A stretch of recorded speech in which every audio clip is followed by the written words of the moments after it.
May mga balita ang ilang pages mula sa Kapuso Group at ito ay tungkol kay kapamilya actress host Ann Curtis. Ayon sa post ay aalis na raw ang umano'y 39 years old na aktres sa kapamilya produce noontime show Night Showtime na napapanood din sa GMA Network, GMA, Pinoy TV at GTV at papalitan ng isa pang magaling na aktres na si Bella Padilla.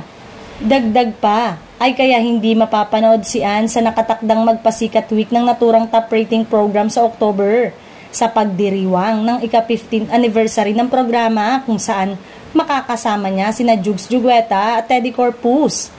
Kapansin-pansin din ang pagliba ni Ann at bihira na makita sa programa.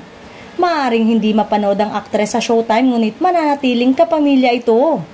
Gaya ng alam ng marami, abala ang actress host sa taping ng kanyang pagbibidang serye, ang Pinoy adaptation ng Korean hit series na It's Okay to Not Be Okay, na kasalukuyang kinukunan sa ilang lugar sa Visayas gaya ng Iloilo at Negros. Ang nasabing serye ay co-produce ng ating ABS-CBN Studios at Star Creative.